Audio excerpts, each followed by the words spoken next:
or what they deem to be fair wages, right? I am tired of trying to explain to people why the salaries are not the same. It actually spoils it for everybody else. I'm not going to lie to you, because what happens is you people come and you spoil it for us who live in Ghana, right? Cedis tip. Like, what are you doing? What are you doing? Matter what you pay, it doesn't equate. Paying more doesn't give you better quality. And there needs to be some type of regulation that stops people from overcharging to this extent. The minute they see me at the port, me, oh God. When it comes to building, there's always delays. It happens in the West too. Yes, it does. Come to Ghana and build it, and come and see what we are going through. Now, the next job that they go to, they want 2,000 cedis because they feel like it's their right to have 2,000 cedis. But because you paid more, and so what? And so what? Hey guys, welcome back. All right, so today's video, I want us to talk about why paying more doesn't equal better quality. Now, I know this video is going to trigger some of you. I'm sorry. I know, but I feel like it just has to be done, okay? Right, so one of the things that I quickly realized when I moved to Ghana was that, you know, the diaspora has this issue where they feel like the reason that Ghanaians or some other diaspora have problems with, especially when it comes to staff, is because they don't pay fair wages, or what they deem to be fair wages, right? A lot of diasporans, when they first come to the continent, they tend to measure salaries with what they kind of get in the West, and you know, they feel like it should be around that same amount. No, it shouldn't be, okay? I've gone back and forth with people over this issue so many times that I'm tired. I am tired of trying to explain to people why the salaries are not the same. First of all, Ghana is a place where the cost of living is different, okay? And when you pay more, you would think, right, by using, I guess, common sense, right, that by paying more means you get a better quality of service, of products and all of that. It does not mean that in Ghana. In Ghana, you have to catch up very, very quickly. Otherwise, you'll be left behind, right? You'll be left in the dust and not understand. Paying more in Ghana does not mean better. Sometimes it can even mean worse. And that's the truth. I'm not going to lie. Sometimes it can even be worse for you. And I say it can be worse, and I mean that when it comes to staff. Okay, so let's just start with staff, right? If you have a staff member, and usually this conversation goes around, you know, where it comes to house help. I know people that want to pay their house help 3,000, 5,000, 10,000, whatever you feel a month. That's ludicrous. I'm sorry. I'm just going to say, obviously it depends on how much you're working them, okay? So just take what I'm saying with a pinch of salt as well, right? But honestly speaking, for the most part, when I hear what people pay house help in Ghana, they are overpaying. They are overpaying. Now, I'm not going to tell you how much you should pay your house help, because it depends on the kind of duties, how many hours they work, whether they live in, live out. There are going to be variables to it. But I can tell you, for the most part, most people overpay. And by overpaying, it does not mean that you're going to get a better quality of person. It really doesn't. I've been through my fair share of house help too. My first ever house help that I had was when I first moved to Ghana, and we basically gave them what they asked for at the time. I can't remember what it was. I can't remember how much it was, but they were living. And so she would so obviously no bills or anything like that. She could eat in the house. And, you know, she would just cook and make sure that the place was clean. A lot of the time there wasn't anything to even do. Like, I didn't expect her to like look after the children or bath the children or anything like that. It was literally just cook, clean, you know, just make sure the place is tidy. That was it. And then no, she had a day off too, right? Sunday, you know, church day. So she had Sundays, she would go to church and then come back. But we weren't really too demanding on her, in all honesty. She was there for about, I would say, I'm guessing now, because we're talking about 11 years ago. I would say she was probably with us for about 7 months, I'm going to say, something like that. And at first, everything started out fine. She was great. I tried to remember the salary, or I can't remember. Was it like 800? I can't remember. It was something anyway. I think it was maybe around 800 cedis a month, something like that. I can't remember, but don't quote me on that. I don't remember, honestly. So anyway, so everything was going fine at first, you know.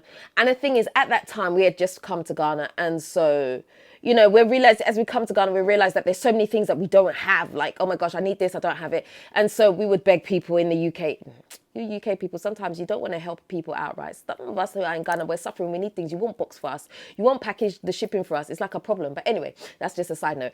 But anyway, so we'd have to like beg people, can you like ship some stuff? So I would order the stuff online, they would box it up, and then I'd get the guy to come collect it and ship it to us. So we were getting shipping coming in and out. And then, you know, we'd leave it in this one room. And then I started noticing things going missing. You realize that the person is stealing.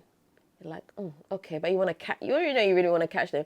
And then she, you know, the longer she's with us, she's becoming more relaxed, you know, and then she starts, the alcohol that was in the fridge, she starts drinking the alcohol too, like all kinds of like stupid problems, like stupid stuff like that, right? And so one day we let her go. And after that, I had another house help who was a bit better. She wasn't living. She used to come and go 3 times a week. She was better at cleaning. She couldn't cook though, but she was better at cleaning. I can't remember what we paid her.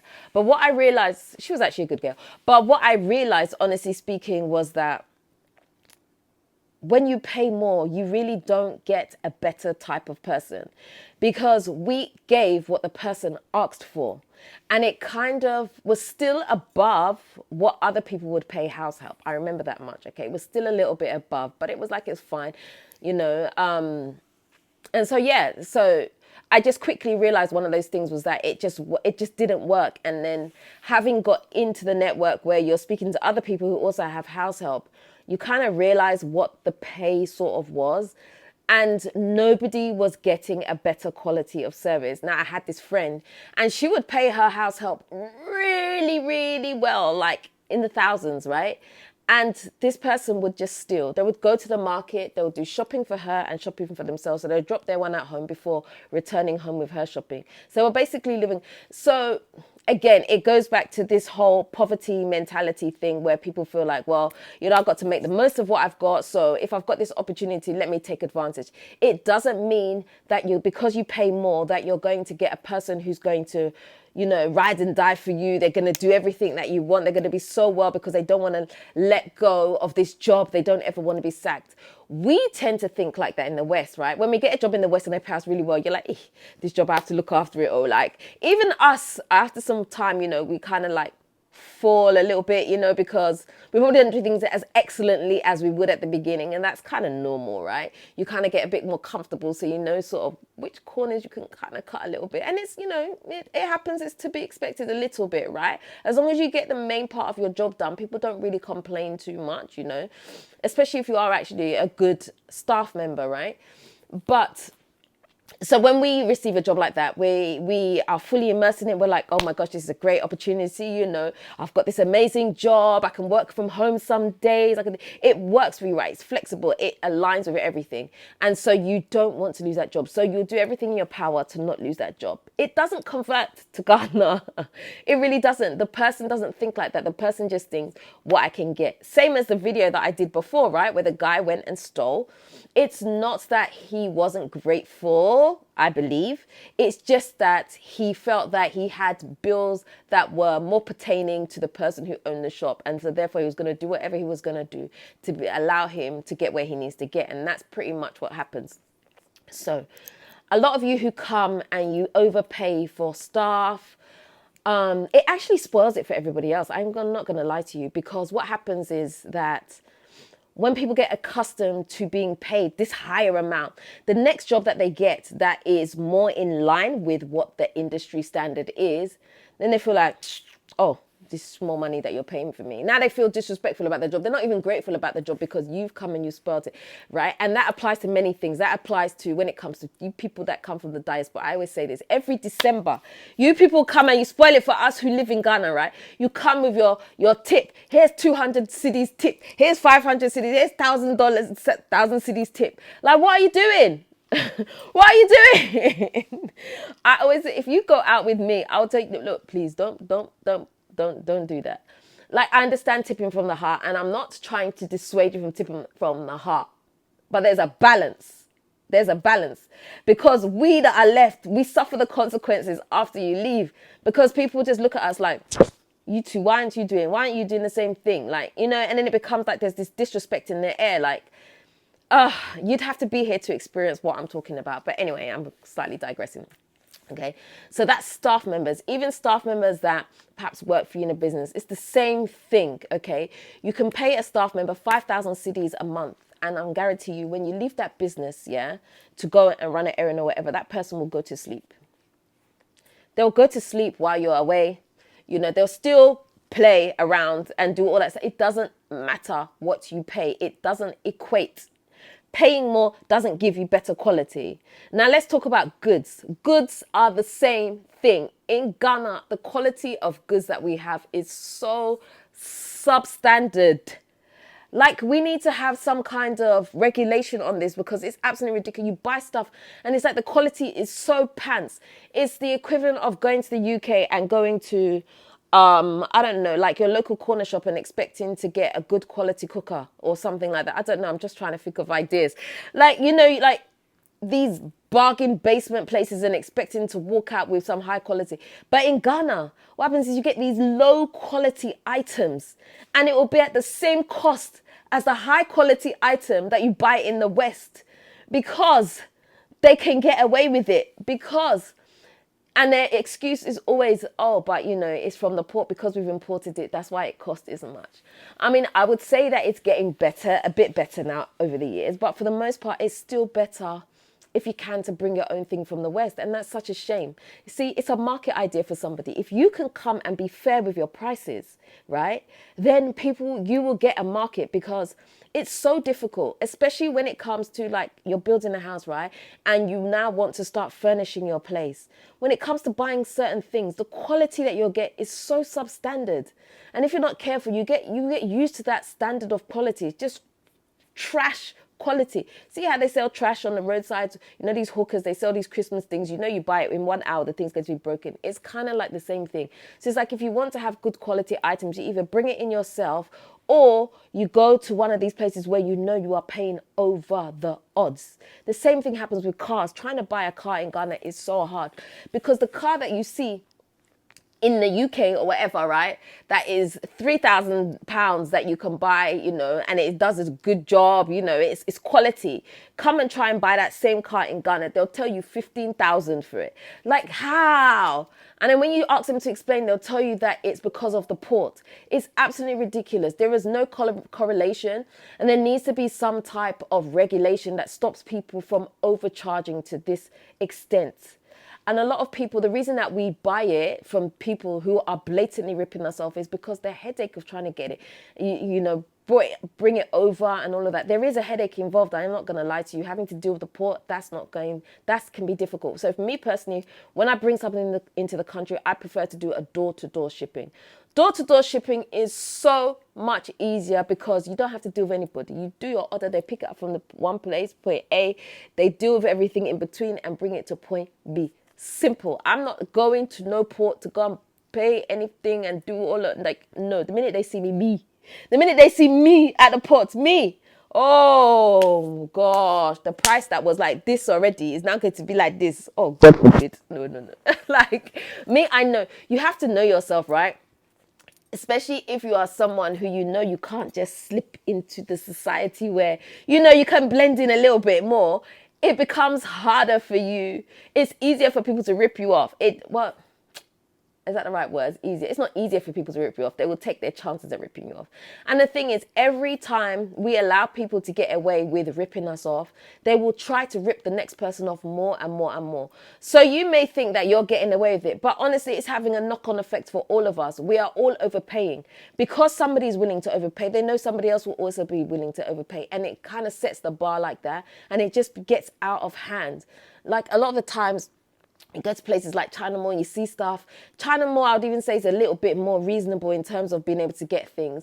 But still, their quality of goods, for me personally, is not that great. If that was in the UK, I would never go there to shop. And that's just be honest. I wouldn't go there to shop, because that's not my quality of things that I personally would like to buy. when it comes to somewhere like Orkadeco, if you're familiar with that, it's kind of like an IKEA, but I guess a slightly higher, a slightly better IKEA. But their prices are still quite expensive, right? Their items are still quite expensive. And so, again, you'd have to deal with that, but you are still paying over the odds for things. Like, I come to the States and then I'm just like, oh my gosh, I need this, this, and this, because I know what it's like, what it costs in Ghana to get this same thing. The other day I was walking through, I can't remember what store it was. I can't remember if it was TJ Maxx or something like that. No, it wasn't. It was a different shop. I can't remember. And like they had these rugs and I was like, oh, I'd love to get this rug, but now I have to ship it and all of this stuff. I'm like, oh, it's so easy. Like the different types of rugs that they have there compared to what they have in Ghana. Ghana, when you see something in Ghana, if you don't buy it there and then, by the time you go back, it's gone. It's like, it's so difficult to get good quality items and get variety for what you want. And so it makes it hard. It really, it's a whole thing. Let's put it like that. You know, even when it comes to, okay, let's talk about construction, right? Construction, you can even pay for someone who has a whole company set up, a whole team of people. They wear the hard hats, they wear the high-V jackets, they wear the boots, they wear all of that. You will still run into problems. Still run into problems. It doesn't mean you're going to get a better quality of service. You still will deal with delays. You still will deal with certain things. And we all know, yes, we all know, for those in the back that are going to say it, well, when it comes to building, there's always delays. It happens in the West too. Yes, it does. Come to Ghana and build it and come and see what we are going through. You will know. But it just doesn't, I'm just trying to help you to understand that just because you are willing to pay more doesn't mean you will get a better service. It does not translate to Ghana. It doesn't work like that. It literally is hit or miss when it comes to a lot of these things. And a lot of the time when you pay more for something, right, when you allow people to overcharge you because you think that you're getting a better service, it just has a knock-on effect to everybody else, right? It kind of like sets the rule of thumb. Now, it's not just a problem for you, it's now a problem on a wider scale, because now every single person after you is going to be overcharged because you set the precedence to allow someone to overcharge you. So again, let's go back to a member of staff where you've paid them, I don't know, 2,000 cedis for, I don't know, a job where they come in twice a week, right? You've paid them 2,000 cedis. Now the next job that they go to, they want 2,000 cedis because they feel like it's their right to have 2,000 cedis. But 2,000 cedis is not the industry standard. I can't go to a job in the West, and because I happen to get this really amazing job that pays me £100,000 a year, and now, you know, I end up leaving that job for whatever reason. I go get another job and expect it to pay me 100,000. Maybe the job is only worth 50. Now, what am I going to do? I can't be angry. I just have to understand that the job that I had first was just a great job and I shouldn't have let go of it. That's how most people think of it. In Ghana, it doesn't work like that. They can sometimes have this entitlement whenever I come on camera, my English, I don't know. They have this mentality of entitlement where they feel like, well, this is now what I'm worth because I was earning this before. I'm worth this, so you should be paying me this. It's like, it doesn't work like that, but that is how they feel that it should work. And so it just makes it difficult for everybody involved. You know, when we buy things from the West, right, we feel like, okay, if I pay a higher price for this, right, if I decide to go to, I don't know, I'm trying to think of somewhere. I don't know, I can't think of anywhere. If I decide to go to certain shops, right? If I had to go to Selfridges or one of these really bougie, expensive shops, right? And I decide to go and purchase something and it costs more. I expect a good quality of service. I expect that if there's an issue, I can bring it back. I know that I can make a complaint. There are certain things that come with paying more. In Ghana, nothing comes with paying more because you paid more, and so what? And so what? It doesn't work the same. In Ghana, when you pay more, it doesn't mean that you're going to get a better quality. It doesn't mean that you're going to get a better standard of service. It doesn't mean that you can even return the item if something happens. A lot of the time, you go to these shops, they'll tell you, oh no, once you buy it, you can't bring it back. It's not possible to return it. Your money is gone. What can you do? There's nothing you can do about it. There's no one you could complain to. There's nothing you can do. You're just left with it. That is the situation. So in Ghana, when you buy certain things, you must make sure you understand the rules around what all of that, all the purchasing rules, you have to understand it. Otherwise, we'll be tied you. You know, something that Ghana has taught me is that, you know, you can pay for something to be done faster, right? Expedited. You can pay for something so that you get extra attention and you still won't get it.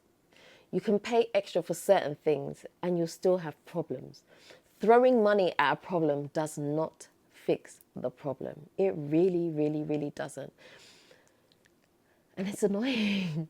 It's annoying because the more people that are willing to say, okay, well, I'm going to try and pay for this, and you still get problems, that thing becomes standard. Like, Ghana is like that. It's like once you put the footprint down for somebody, it's like they expect that footprint every time. They expect it to continue. So when you overpay for something, they expect everybody else to overpay for it. Like, prices there's no pricing control for things. And so it's so difficult. There's no guides that will tell you what you should be paying for something, what the real price is and what you should be paying for something. And so it makes it difficult for a lot of us that don't understand the system, how it works, and don't even know how to negotiate, because Ghana is a country of negotiation.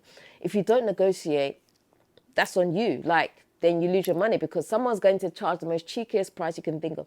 Something can be worth 1,000 cedis and they'll tell you it's 20,000. If you're willing to put your hands in your pocket and pay for it, they'll do it. They'll take that money from you, and they've profited 19,000 from you. And that's your problem. Even if you go and confront them afterwards. Yeah. So like, there's no remorse in it. So you have to know what you are doing. You have to make sure you negotiate your terms on whatever it is you're buying, whether it's you're buying an item, whether it's a staff member, whether it's Househelp, whatever it is, you have to make sure that you negotiate to where you feel satisfied and you feel okay, and the person also feels okay. Now, even though I'm saying all these things, you should still be fair in what you do, right? Especially when it comes to staff, you should still pay fairly. I'm not saying you should pay someone 150 cedis to come and work for you for the month. I'm not telling you to do that, please, to hear me properly, right? I'm saying pay what is fair. Don't go around overpaying and thinking that means that everything is going to be fine and dandy for you, because it is not going to work like that. It really isn't. So yeah, pretty much that's all I have to say on the subject. I'd love to hear what you guys think about what I'm saying. In fact, I would love to hear, if you've been in Ghana, you've had Househelp, I'd love to hear how much you paid your Househelp or your staff member. And let's try and get a feel for what wages are like. I think that would be really good. That would help you and other people. So let's get an idea of what you pay for your staff members, and whether it be a gardener, a driver, Househelp, member of staff, whatever. I would love to hear what you pay, and let's get a feel for what wages are really like. Let's see. I think that would be a good experiment. So if you're not feeling too shy, put it in the comment section and let's talk about it some more. Okay, that's the end of today's video. If you'd like to do a one-to-one consultation with me, send me an email to dela@moretodela.com. Also, if you haven't already subscribed to this channel, do me a favor, hit the subscribe button and the notification bell. Don't forget to also like, comment and share this video. Until next time, I'm out.